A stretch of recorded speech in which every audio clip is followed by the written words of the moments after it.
Welcome back to the basement. I'm Steve Lewis. This week we continue with a look at the comments, information, perspective, and insights that have come in from viewers over the last month or two, and as usual, there's still plenty to get to.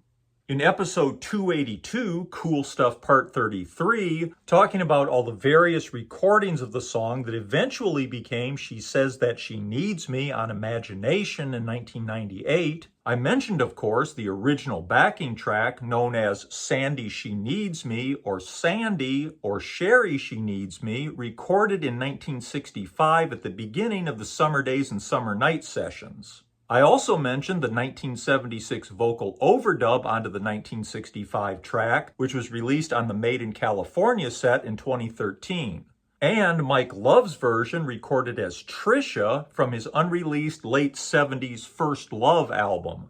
Lucas, I guess, pointed out that there's at least one other version, a 1987 demo that can be found on the Brian Wilson website called Terry She Needs Me. As Lucas says, it's pretty rough, but an interesting curio. I think it's also another example of Brian Wilson not having been one to waste a good idea, even if, as in this case, it took 33 years from conception to official release, nearly as long as it took for Smile. Talking with David Beard in episode 289, he stressed the importance to Brian Wilson of George Gershwin's music and the Reimagine's Gershwin album as a key release in Brian's solo career. Michael Daly and Joel Goldenberg both reported that Brian seemed really engaged and excited to be performing the Gershwin songs on tour. Joel saw him in Montreal and reported that Brian seemed kind of listless during the hits portion of the show, but when he sang the Gershwin songs in the second half, it was glorious.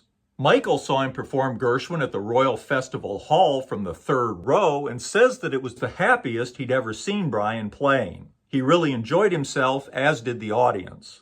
Unfortunately, I missed him on that tour, but I had a slightly similar impression the last time I saw him on the 2022 tour with Chicago. He seemed pretty well checked out for most of the performance, mainly listening to whoever was singing lead vocals, but he did kind of come alive and gave his only real vocal performance of the evening when they got away from his music and played his favorite tune, Be My Baby. Thanks to Joel and to Michael for sharing those memories, and thanks also to David Beard. The discussion has led me to revisit the Reimagine's Gershwin album, and I've really been enjoying it. Another tour that I regret that I'm missing is Al Jardine's tour. Chris Marzoli saw the show in Concord, New Hampshire on September 7th, 2025, and passed along some thoughts and some photos. Chris says the show kicked off promptly at 7 p.m. with California Girls. He reports Al sounded good and his voice remains remarkably unchanged, and that they switched lead vocalists for various songs, which kept it interesting. In particular, he mentioned that Matt Jardine sounded great. Chris says there were clearly some technical issues with Al's in-ear monitors and with the sound mix, particularly with the vocals being under-mic'd. He says that at a certain point, Al abandoned trying to use the earpiece, seemed to find that he could hear himself better without it, and consequently sang louder. That was interesting to me because I've often noticed Al having technical issues on stage from the very first Beach Boys concerts I saw in the early 80s, right up through the last time I saw him with Brian Wilson in 2022. It's something that seems to plague him. Chris says the set list was incredible and that he purposely didn't look up any recent set lists in advance so that he'd be surprised, which I thought was a pretty good idea. After the break, they returned to play selections from Beach Boys' Love You. Chris said he expected 2 or 3, but they just kept coming. He gave me a link to the set list on Setlist FM. I reviewed it and found that of the 29 songs performed, 14 are the kind of thing you'd expect to hear at a Beach Boys concert, from Surfer Girl to Do It Again, and from California Girls to Heroes and Villains. That's about half the show and leaves plenty of room for deep cuts as advertised.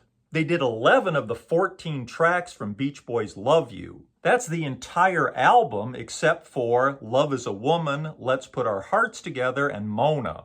Mixed in was Al's Susie Cincinnati and 3 tracks from the MIU album, She's Got Rhythm, Come Go With Me, and Sweet Sunday Kind of Love. Chris says that, in summary, it was a most enjoyable show marred by some slight sound problems, and that he relished his chance to see authentic performances of Beach Boys music played live by a founding member. After reading Chris's review, I'm hoping more than ever for a chance to catch one of Al's shows. From what I see on Al's website, it looks like his upcoming shows are all either in California, Arizona, or Florida, and with winter coming on, I don't suppose he'll be touring the upper Midwest anytime soon. I'll probably have to keep an eye on summer next year. Thanks for passing along the photos and thoughts, Chris. I hope my summary did them justice. Willie Minix of Minix Music made it out to Los Angeles in August and passed along some photos and observations. Willie went down to Hawthorne to check out the Beach Boys monument, which it's nice to see is still well maintained. Someone had left some flowers and a very sweet sympathy card addressed to Carney, Wendy, and family. The card is dated July 2025, so it must have been there for a few weeks at least. With the super dry conditions of the Southern California summer, the flowers had just dried out and the card still looks nearly pristine.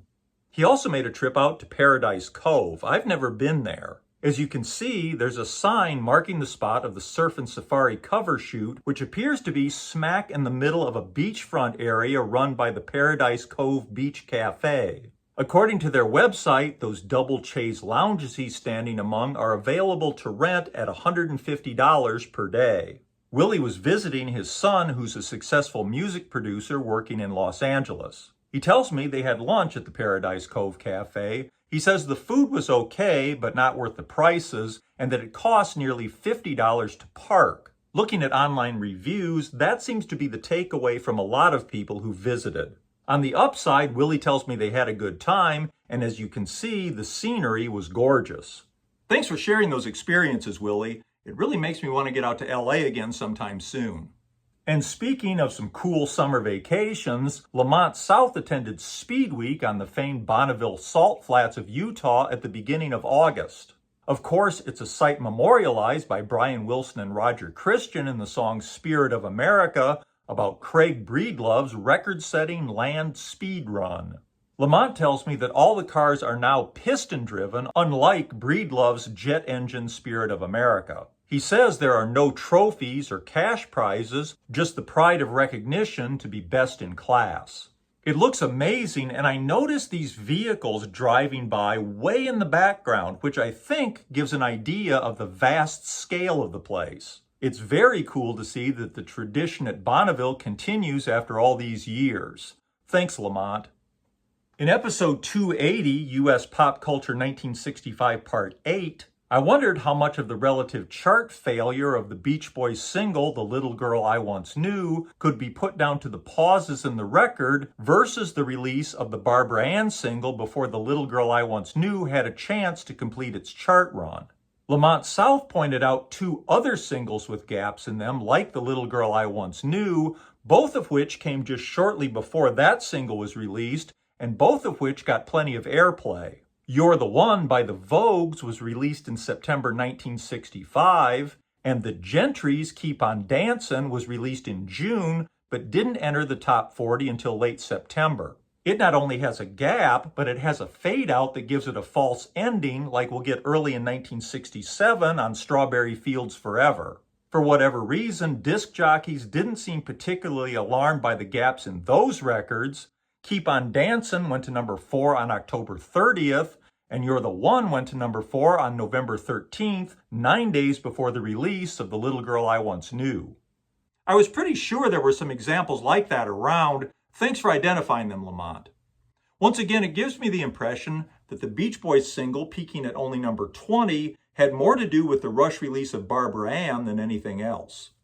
On last week's episode, Codex 3048 noticed that the June 1975 UK reissue of Breakaway gives the songwriting credit as Wilson Love instead of the correct credit of Brian Wilson and Reggie Dunbar, aka Murray Wilson.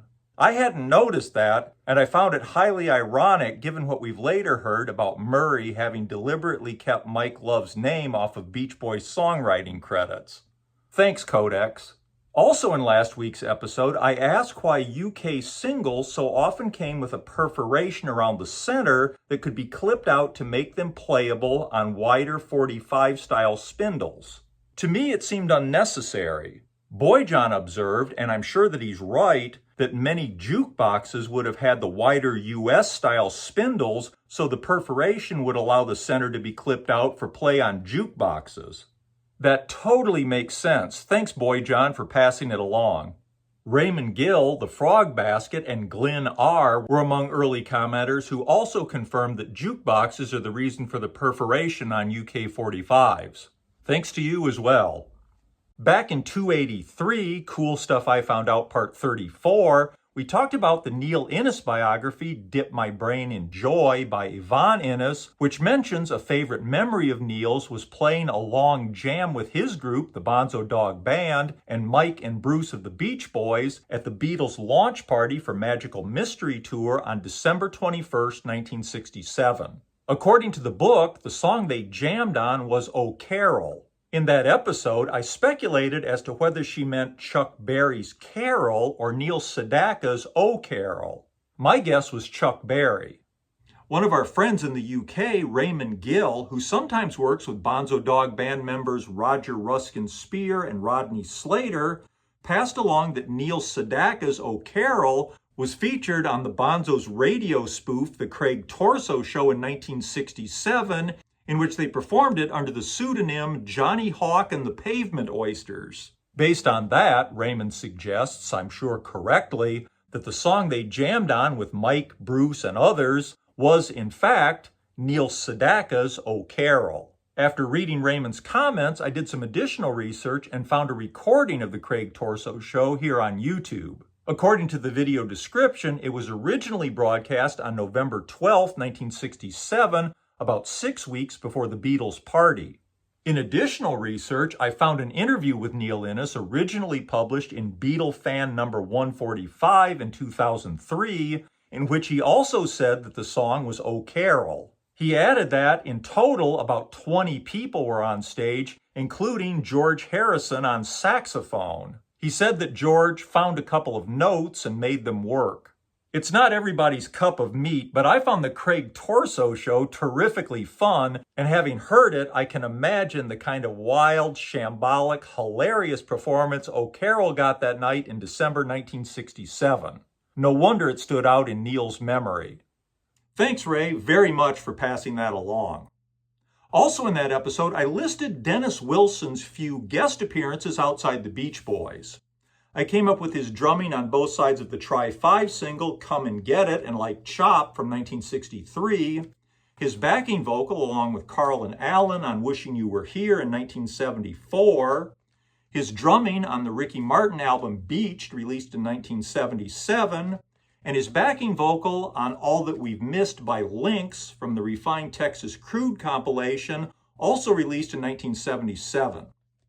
Curran Snipes pointed out that I omitted Dennis's drumming on both sides of a single by the Gary Usher project, The Four Speeds, RPM and My Stingray, released in February 1963. As discussed in episode 203, Cool Stuff I Found Out Part 21, back in 1979, the Byron Priest Beach Boys bio listed it as a single written and or performed by Dennis Wilson.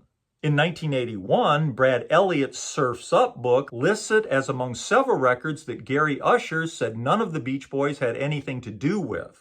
In the landmark Becoming the Beach Boys, 1961 to 1963, Jim Murphy seems to have unraveled the mystery. The sides were recorded at Western Recorders on December 12, 1962, with Usher on lead vocals and Dennis on drums. According to Mike Borchetta, who was involved and co-wrote both tracks, Brian is among the backing vocalists on My Stingray, and Al Jardine sings on RPM. I really can't pick out either of them in the mix. A third track from the session, Barefoot Adventure with Dennis on drums, was left in the can. I only just realized after responding to Curran that Barefoot Adventure has not only been released, it was the title track to Sunday's 2008 compilation of early Gary Usher recordings. According to the liner notes, Sometime between the release of the Surfin' Safari album and the Surfin' USA album, explained Usher, Dennis Wilson and I drove to Tijuana for some local action. During this trip, I wrote a song called RPM. Denny wasn't much of a songwriter in those days, so he sat and watched. He may have thrown in a drag racing term here and there. Then, on another trip to Riverside, I finished it up. Usher wrote a pair of similar songs, My Stingray, detailing the muscular Chevy machine Wilson was itching to own, and Barefoot Adventure. Both tunes featured Usher on vocals and pals Dick Burns and Dennis McCarthy, along with Denny on drums. The CD itself includes excerpts from Gary Usher interviews. In direct contrast to the way he's quoted in the Surf's Up book, in the first excerpt, Usher says that Dennis drummed on the 4-speed Stuff and that Brian came down to the studio a couple of times because Dennis was there and may have sung background on one or two of them. Like RPM and My Stingray, Barefoot Adventure is pretty basic. The writing is a little more sophisticated than most of the stuff on Surfin' Safari, and the arrangement is just a touch more complex.